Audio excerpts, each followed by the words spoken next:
લુખાઓની છેડતીના ભયથી શાળામાંથી દીકરીઓના નામ કઢાવી રહેલા વાલીઓ આ ગુજરાતની વાસ્તવિકતા. ભાવનગર શહેર ભાજપ ઉપાધ્યક્ષે મહિલાની પાછળ જઈને છેડતી કરી. ભાજપના નેતાઓએ ગાંજાની દાણચોરીમાં એક દીકરીને ફસાવી. નવસારીના ટેટુ આર્ટિસ્ટ એવા ભાજપ કાર્યકરનો આદિવાસી યુવતી ઉપર બલાત્કાર. ભાજપના કાર્યકરનો પરિણીતા ઉપર બલાત્કાર, મારી નાખવાની ધમકી. યુવતીને અર્ધ બેભાન કરી સુરત ભાજપના વોર્ડ મહામંત્રી અને મિત્રનો ગેંગ ગયો. ભાજપના કાર્યકર દ્વારા યુવતીનું 9 વર્ષથી શોષણ, ધોરણ 11 માં હતી ત્યારથી પ્રેમજાળમાં ફસાવી વારંવાર બલાત્કાર. મોટા વરાછા તાપી કિનારો અસામાજિક તત્વોનો અડ્ડો બની જતા રહીશોની ફરિયાદ. ભાજપના નેતાના પુત્રની ગીરવે મૂકેલી ગાડીઓમાં દારૂ અને ગૌમાંસની હેરફેર. સુરતમાં હવે ભજીયાની લારી ઉપર પણ એમડી ડ્રગ્સ વેચાવા લાગી.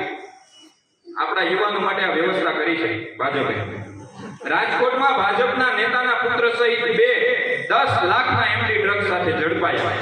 ડ્રગ્સ કેસમાં પકડાયેલા ભાજપ કાર્યકર સામે માફિયા ગેંગની કલમ લગાડાય નહીં. આ ભાજપનો કાર્યકર આપણા જ વોર્ડ વિસ્તારનો માણસ છે જે ડ્રગ્સના કેસમાં પકડાયો છે. મેં 3-4 સમાચાર જ વાંચ્યા છે. ગુજરાતમાં ઉદ્યોગની આડમાં ડ્રગ્સ બનાવવાનો વેપાર, આ વ્યવસ્થા કરી છે યુવાનો માટે ભાજપે. વિચારજો, ગાંધીધામમાં આપણને એમ લાગે કે નાના મોટા કેસમાં તપાસ નહીં કરતા હોય. 1000 કરોડના ડ્રગ્સ કેસમાં 1 વર્ષથી તપાસ જ નહીં. ભાજપના ધારાસભ્ય કહે છે, સાંભળજો, પોલીસને કહીને થાક્યા પણ ડ્રગ્સ અને ગેરકાયદેસર પ્રવૃત્તિ બંધ નથી થતી.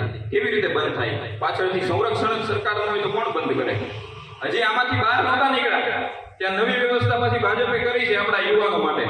ગેરકાયદેસર સટ્ટા બેટિંગનું મોટું માર્કેટ, સુપ્રીમ કોર્ટે કહ્યું તેને રોકવું મુશ્કેલ. યુવાનો માટે ક્રિકેટ બેટિંગ એપ ડ્રગ્સ થી પણ વધુ ભયાનક માનસિક અને આર્થિક પાયમાલ કરે છે.